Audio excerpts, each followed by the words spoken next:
Okay, so today is a bit of a setback episode with my handsome boy Mick here. I'm actually filming this a little bit later, but literally I think it was like a month or two after I got Mick, I had back surgery, and I'd been suffering from a herniated disc for a while and kind of managed it with like physical therapy and injections. But then all of a sudden, Easter Sunday, I literally couldn't walk. Like I couldn't even get out of bed. I was in so much pain on so many drugs. And so I was like, okay, I have to have surgery. And so it was unfortunate because when you're getting a new horse, it takes a long time for them to get to know you. And horses are also really sensitive. That's something that we forget, is that when you purchase a new horse and you move them to a new barn and their routine changes and their food changes and their people change and their riders change, it's a lot, especially for a sensitive guy, right, Mr. Mick?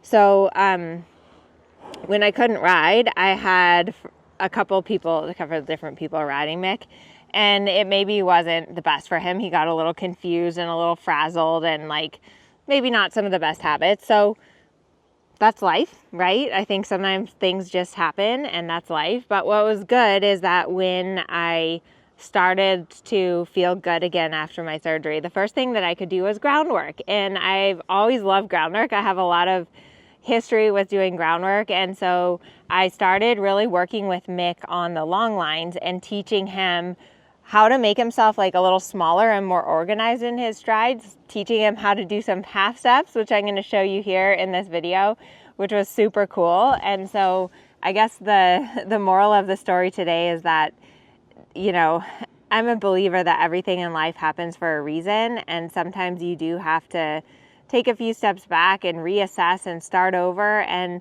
that's okay. That's part of the process of horses and training. And you can either look at it as like, oh, it was this horrible setback and I couldn't ride and I had to have surgery, or okay, I had to take care of myself and my health first, and then in coming back and doing a lot of work on the long lines, Mick figured out how to Piaffe in hand, how to sit more, how to get himself more under and active and quicker. And so there was a lot of good that came out of it as well. So I hope you enjoy this episode. I'm just showing some of the in-hand work that I did with Mick. I also did quite a bit on the long lines with him, working on our canter transition and some collection in the canter, right, buddy? And then when I got on him, it was great because he had a better understanding of that. So Mick says hello. Okay, we're gonna do some in-hand work now. Hello, this is Mick. Mick is 7 this year. He's my new horse. He's a little behind in his training, and he also moves like giant. He has really big movement. He has this giant canter, which is really, really fun to ride. But I wanted to show you today how I've been working on teaching him some half steps, because since he moves so big, it's like kind of a disadvantage in a way, because it's so easy for him to take these giant strides, and he has a lot of trouble. And sometimes he gets a little bit claustrophobic or frustrated when I ask him for the smaller steps. So I've been working on doing a lot of groundwork with him and just kind of going back to the basics, teaching him the leg lifting, teaching him to introduce some Piaffe from the ground. So I thought it would be nice to share that with you. And you know, one thing that's important when you're working on the half steps or teaching any of this stuff is just to remember to go slow and go back to the basics. When I first started working the half steps on him, he clearly had a lot of pressure put on him, and he would just get really nervous and worried about it. So the first thing that I like to do is just with a bamboo stick, teach your horse to lift their leg. So basically for this exercise, what you do is you start up here on their hip, you slide down between the hock and the fetlock, tap, tap, tap, until your horse lifts the leg, and then release. And then again, slide down, good boy, and release. And that's really what you want, is you want your horse to lift up very high and hold that leg up underneath of them until you release the pressure of the stick, and then they're allowed to put it down. So again, slide down, hold up, release, good boy.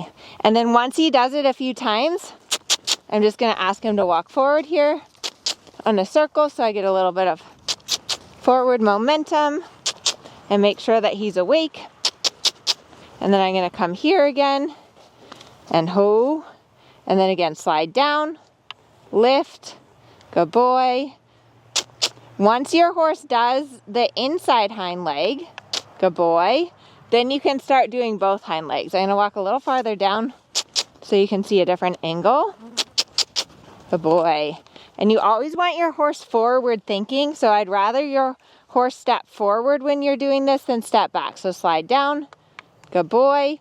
And then I've started with him alternating, so doing left hind, right hind, left hind, right hind. Good boy. I wish that I'd done this video like at the beginning, because when I first started doing the leg lifting like this, he would get like really upset and want to kick at the whip, and he was just not really understanding. And then I do like in between, like to do a little circle and just get that forward energy. Good boy. And then halt again. And then start, slide down, lift, lift, boy, lift, lift, lift, lift. Good boy, good boy. So next step is I'm gonna do the leg lifting walking forward. Walk, now, walk, now, walk, now, step, now, step, now. Good boy. So that's what good boy. That's what I call walking leg lifts. You can see how each time the right hind is coming forward, he's lifting it up higher. So walk forward now, walk, now, walk, now, walk, now. Good. And there you could start to see how he started to make the steps a little quicker. You could see the left hind coming quicker also. So, good. Good. So there he did a little baby trot step, and that's the beginning of your half steps.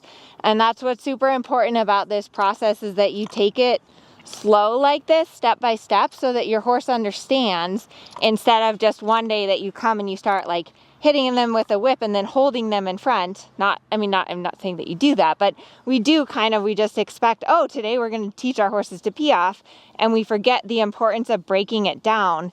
And that's what I show in my course, the Dressage Groundwork Masterclass. I really show this, how to break it down. Okay, so let's try again.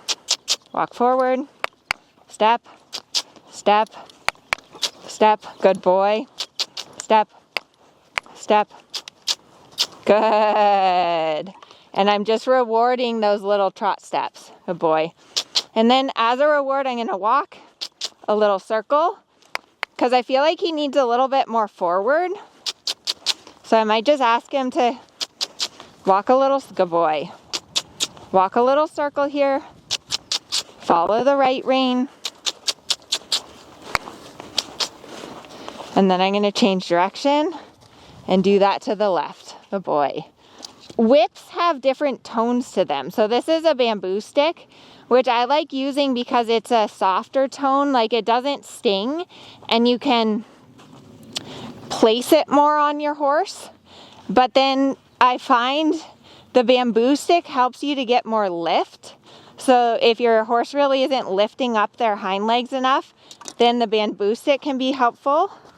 But if you want your horse to get a little quicker, or if you want your horse to be able to touch your horse on the up here on the croup.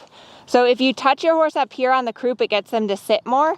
If you touch your horse down here, it gets the leg to lift more, right? You see, like here, lifting leg, here, tucking butt. So that's kind of two different places where you might touch your horse. Okay, walk on. And one thing with him, he's always a little draggy on the ground. He's always a little bit behind the leg on the ground. So that's just something that I'm mindful of, in between here is like, okay, can you really walk and march next to me? Good boy. Just like when you're riding, you'd want to make sure that your horse is in front of the leg before you start working on the half steps. Okay, so I'm going to get him on the rail here. Good boy. And you can already see how he knows the difference in this whip, and he's already getting a little bit quicker. Come. Come. Good boy. Good boy. Nice square halt. It's also great, you can do a lot with your horse on the ground and teach him to halt square. Good. Come. Good boy. So it's definitely, you can tell it's, step that hind leg forward. You can tell he's green for this, right? Like he'll take a few steps and then he'll wiggle around and then he'll hit the rail. And so he's still trying to figure out his balance, but he has a lot of talent. There, I gave him a look. Come, come, come, come. Yeah, yeah, yeah. You're good, you're good. Good, good, good, good, good, good, good, good, good boy. Step your hind leg, good boy. I always want him to finish with stepping that hind leg forward, good boy. And then here I'm lowering his head, because you may have noticed that in the half steps, he gets a little bit too high in his head. Like he really brings his head up and gets a bit bracy. You also notice how I do these little walk breaks in between. Like I'm just like, okay, that was a good try.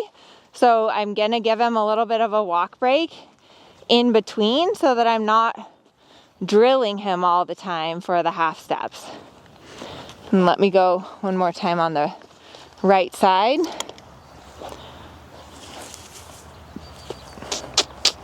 I always feel a little more awkward on the right side, but it is really important that you can work your horse for both sides. And notice how I'm holding the reins. So I have the right rein in my right hand, the left rein in my left hand.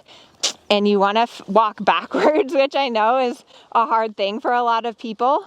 Also consider the timing. So if I want the right hind to lift, I'm going to tap him right now, now, now. Super, good boy. So that you could see how that was a little more trot-like. It was a little bit more forward, but he got a better rhythm. Good boy.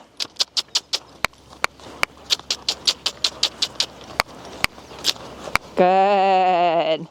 And you can see how the more, as I'm going through this progression, he's getting it, right? He's getting a little hotter for it. He's starting to offer more steps of it. Come. Good, and ho.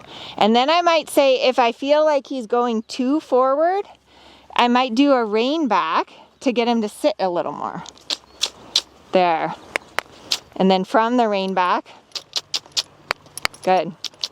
Come.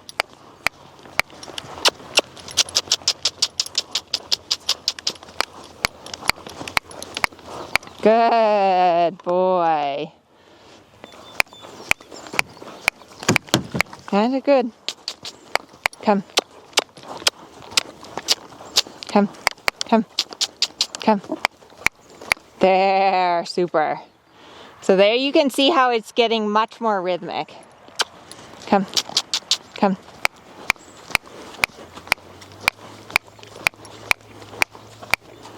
Good boy. Step it. Good. Super.